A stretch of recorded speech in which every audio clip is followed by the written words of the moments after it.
Howdy folks, Chris McLean back with another episode, and today in the studio all the way from Dubai in the UAE, I have Kishore from SEO Souq, and they started off as an SEO agency but evolved into a B2B lead gen agency that works with large companies in the United Arab Emirates, and probably they're the only SEO agency that doesn't actually do SEO anymore. So very interested to talk to Kishore and understand and find out that journey from being an SEO agency to not being an SEO agency. Kishore, thank you so much for dropping by. Thanks, Chris, for having me on the show, and it's great to be here. So, as you rightly said, we are probably one of the only agencies, SEO agencies, which don't do any SEO. So obviously you started with SEO, and SEO Souq, a Souq for people that I guess don't live in the Middle East, is a market essentially, right? So an SEO market for people that don't know what a Souq is. Would that be accurate, that a Souq is essentially a market? That's absolutely right. In Arabic, it does mean market. And initially, when we started the company, we were planning to do SEO, but we quickly found out that there's a lot of agencies which are doing SEO, and so the pricing for SEO is quite on the lower side, and there's a lot of competition. So we didn't want to enter a red ocean. We wanted to find a blue ocean for ourselves.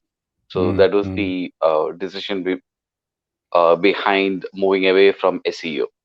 Right. How long ago did you set up the company? The company was set up in 2016, Okay. June in 2016. So our journey started approximately 5 years ago. Okay. And before that, did you have sort of advertising marketing experience, or what got you into? How did you decide to set up your own venture? Yeah, sure. So I was working in the advertising industry. I used to work with Saatchi, one of the largest creative Okay. agencies in the world. And I moved from Saatchi into the digital space when I worked with HSBC as a digital analytics manager. And from there, I worked with a Canadian digital agency called WSI for 5 years. And while I was working in WSI, I got the idea of starting my own. And that's how I started SEO Souq in 2016. Okay. And you started it by yourself? Did you have partners in the business, or was it just yourself to begin with? It is myself to begin with. Didn't have any plans to take on partners because I had analyzed several business models. I could see that it is always better to be on your own for the company's growth as well as your own, mental happiness. So no plans to take on partners. That was my idea from the beginning itself. Okay, cool. And obviously you found at the beginning, you saw that SEO was the space. Had you done sort of SEO and search marketing previously in your other agency roles, or was it more that you just saw an opportunity in that market before you sort of pivoted away from it? Why did you start with SEO in the first place? The earlier agency was primarily into paid advertising much more than SEO.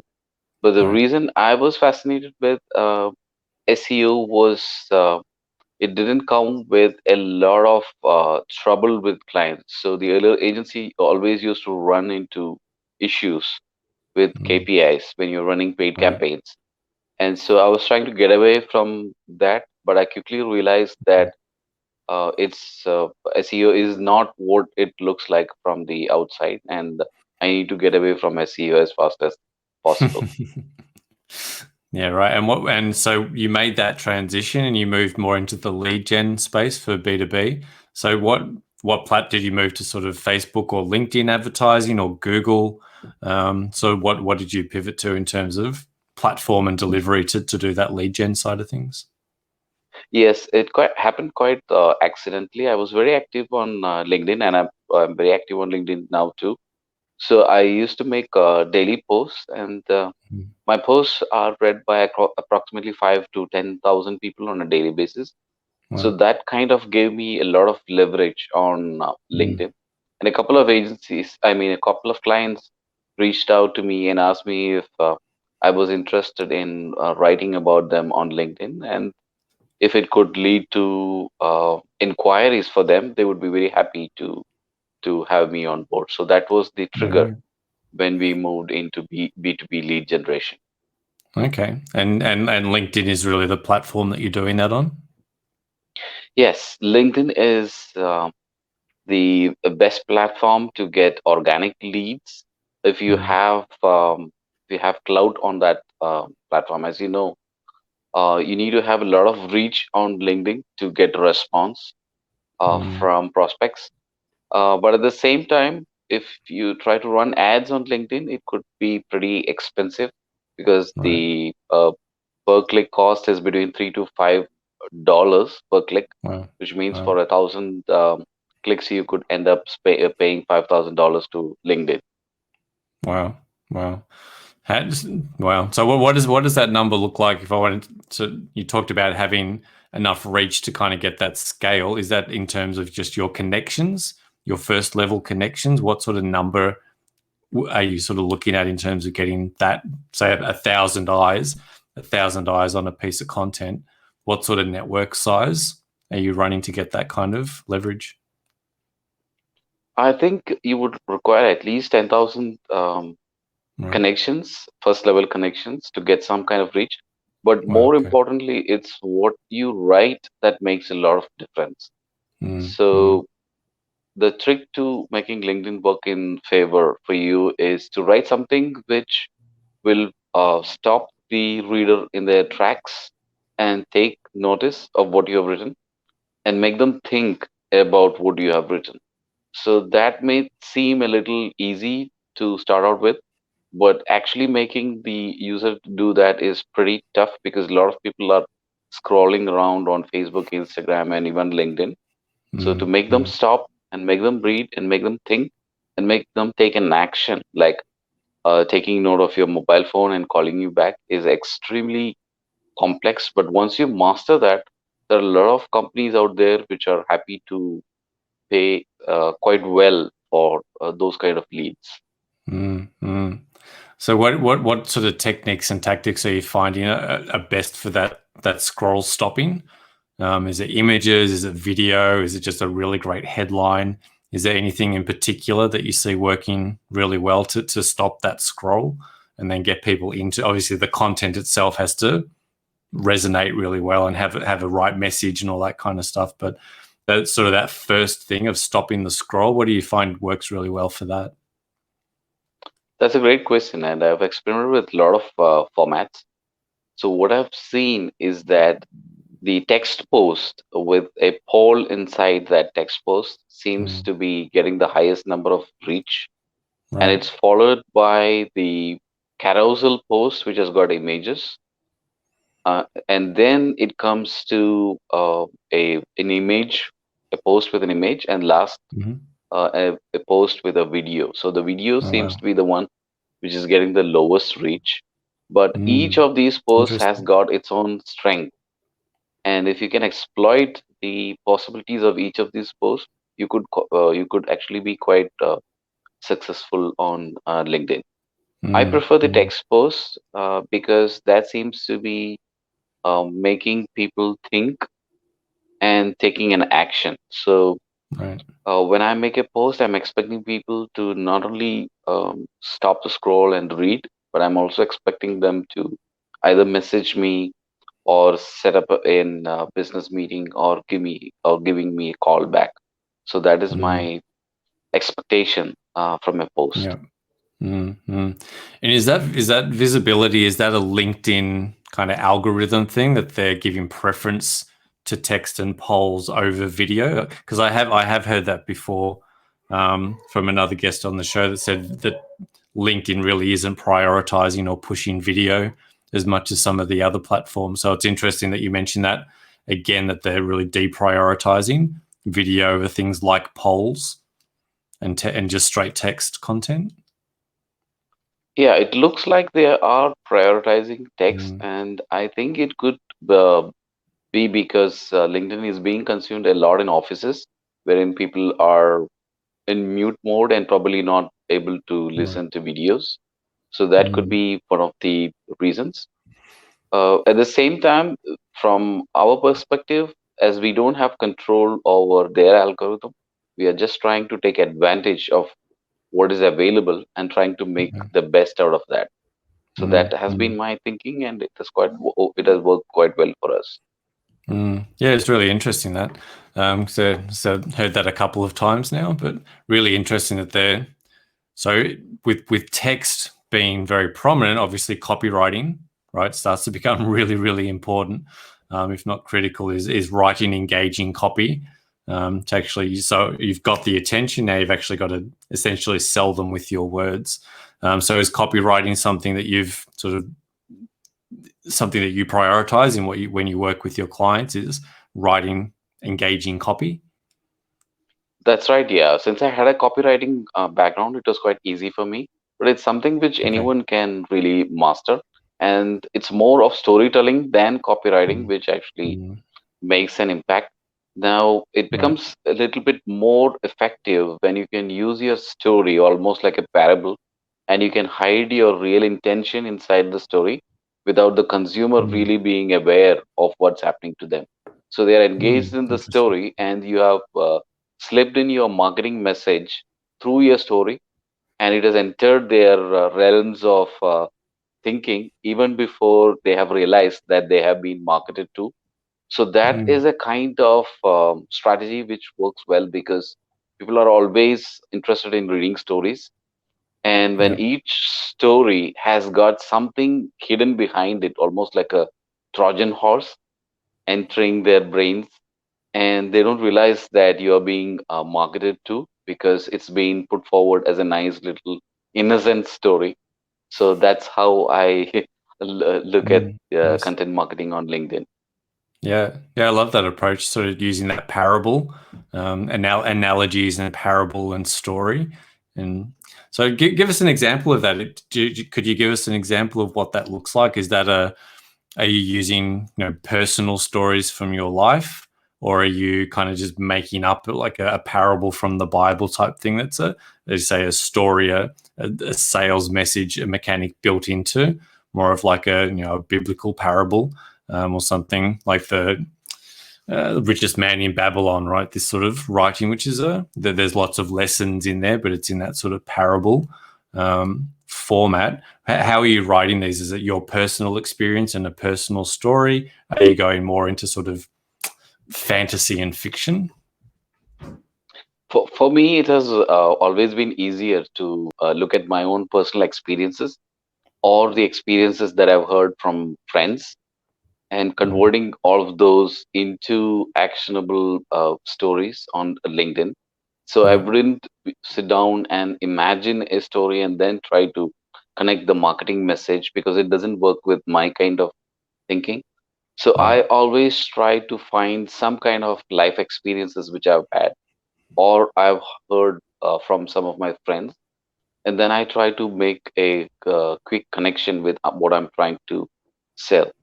But Mm, the mm, most important thing is I don't make the marketing message very obvious. It's always hidden behind what I'm trying to say. So yeah. sometimes I might start off a story with a clickbait kind of headline, which makes the person stop the scroll, and they're half expecting to read something which is not very true. But the trick is to say something which is very, very factual, which actually answers a clickbait headline. And then you have actually achieved two things. You have a clickbait headline which has raised intrigue, which has created interest, which has made the person kind of like, I'm sure this is not true, and they want to find out what you have written, which is not true, so that they can feel okay. Yes, so I was right. This isn't Mm. true. But then when they read the whole post, they are taken off their guard and find that it's all filled with facts. It's very factual, and so Mm, now the marketing message has entered their realm without them knowing it, and that kind mm, of makes mm, an impact because they have been exposed to something surprisingly new, and then their emotions have been raised, and you have slipped in the marketing message while all of this was happening. So Mm. that is an interesting approach to enter mind space. And as we all know, Yeah. mind space is the most expensive media which is out there. Mm. Mm. Yeah, I love that bait and switch approach, but from a genuine Yes, place, right? We hear, I mean, clickbait. We hear it's a yes, generally kind of a negative term because it generally leads yeah, to clickbait, to rubbish articles, yes, and you're sort of yes, setting an expectation of this big yeah, story, and it turns out to be nothing. But I yeah, like that you're sort of leveraging that psychology because obviously yeah, that stuff works, right? That's why there's so much of it out there. Um, and a great place to look is magazine art, like magazine front pages, right? Magazine covers. It's very clickbaity. It's very sensationalist. It's drama. It's blowing things out of proportion. But obviously that methodology, that method's been around for as long as magazines and newspapers and communications been around. So obviously there's something about that, right? There's something just as a human species, we're engaged by that stuff. So I like that you're yeah. taking that and then you're spinning it to actually add value. And I can see how that's an amazing sort of psychological switch where you almost, as you say, you're almost clicking into the clickbait so to prove it wrong and go prove yourself. This is going to be rubbish, and I'm going to write. I'm going to I'm going to comment how rubbish this is, and you kind of buying into that psychology a bit. But then you're like, oh, actually, that was really valuable. So it's yeah. How did you sort of come up with that? Was that something that just sort of naturally evolved for you, or was that something you experienced sort of through your agency experience before, or was it just sort of a natural way for you to communicate?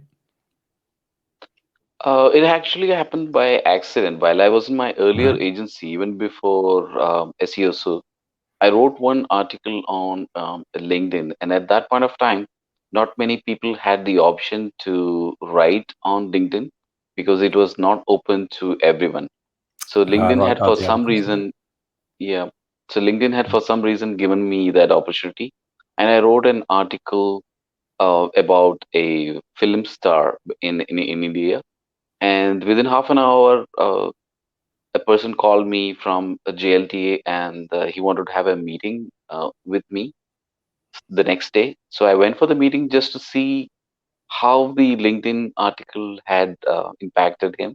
So that I Mm, was very curious about that. And during that meeting, we had a discussion, and they wanted to do digital marketing with that agency which I was working with.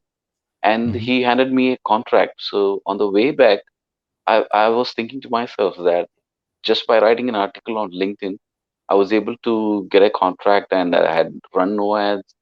I had made no cold calls. I didn't do any cold emailing.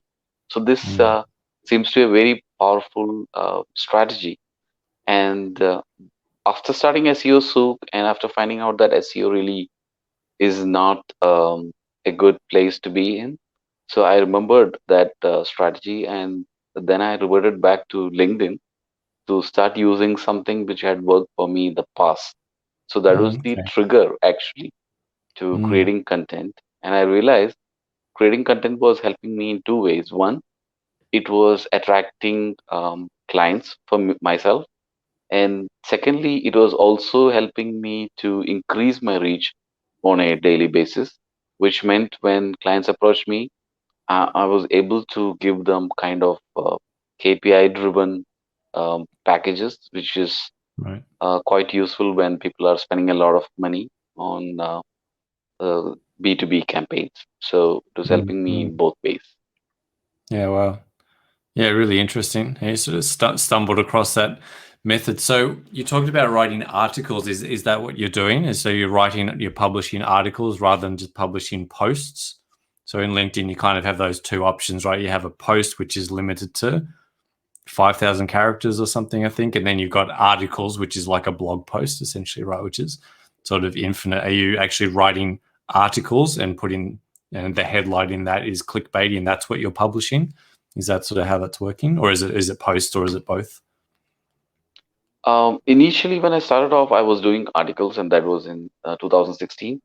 But Okay, then I moved into posts because the articles no longer get the reach that right. you desire on LinkedIn. So it's only the posts which get a reach. So definitely I transitioned into posts with the shorter text, and also it's easier to create. And because I post on a daily basis, I need to do it fairly quickly. So that format actually works quite well because you're forced to say what you're trying to say in a short number of paragraphs. And Yeah. so that format is easier to operate because with a few sentences, you are actually telling a story, you are creating interest, and then you are sliding in the marketing message, and you'll be able to get a response. And plus, I always use a poll at the end of my post because I like to get some additional response from the consumer, because you can actually use the poll to further stress the point which you are trying to make in the post. So my poll is trying to extend the influence using that last bit. So I'm maximizing the space which is provided by LinkedIn to Mm, mm. um, to activate all aspects of the reader's thinking Yeah. process. Wow. Yeah, that's really interesting. So you're writing a good story and article. And what is the poll obviously something related to a question that you're posing inside the article, or is it, something like, did you find this article helpful? What sort of poll are you? How are you using that poll? What type of question is Uh, that? yeah, that's a very interesting question. So the poll on its own can actually make users think. So it's not used to ask them whether they like the post or not, because that would be quite easy to do, and there's no much thinking being done there. Mm, But rather, what I try to do is I try to extend the argument which I'm making in the post, and mm, I try to give them a couple of options which look like options, but they're not really options. They're all centered around what I'm trying to sell. So the poll actually doesn't give much options to the reader. Although technically it looks like you have multiple options in a poll, mm, what they're doing is they're actually circling around different aspects of the same argument that you're making. So, whatever right. choice the reader makes, they are actually playing into what you are trying to do, and they are making a Mm, choice which you want them to make. So, right. the poll on its own is actually a very, very powerful tool, which is not being Mm, exploited a lot by many people. yeah, well, yeah. So you're getting them to essentially self-select themselves into your content and sort of answer it for themselves from a different perspective. So you might ask a question like, do you want to make more money, increase your revenue, or get more clients? Something like that. It's different options, but kind of the same thing, right? Is that kind of the perspective you're taking? Yes, that's Mm, right. Yeah, and interesting. it gives the user the feel that they're making an choice. And sometimes Mm, the poll options itself is triggering of new ideas which wasn't there in the post.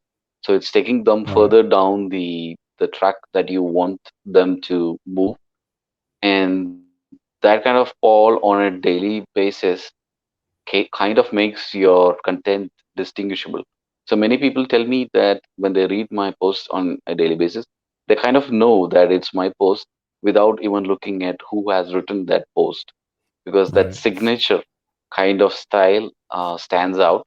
So it's very easy Mm, for them to identify who the post has been written by. So I guess over a period yeah. of time, you Very can cool. actually brand yourself or your personality on LinkedIn by using a very specific kind of writing and Mm, storytelling. mm. Yeah, really cool. Really, really interesting. And I'm definitely, if I'm not already, I'm definitely going to start following you and start dissecting that strategy because it sounds very, very cool. Um, yeah, yeah, really insightful stuff, Kishore. Really, really different. I hadn't sort of heard that approach before.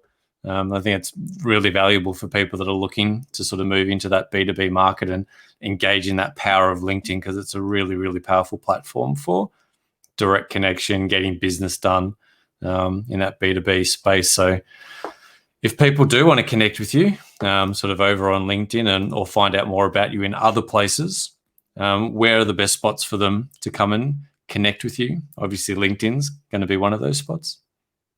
Yes, LinkedIn is definitely the place to connect, and we also have a group on Facebook called Digital Marketing Dubai, which has got 36,000 members, and we bring in Right. speakers, thought leaders from variety of industries to come and speak in our group too.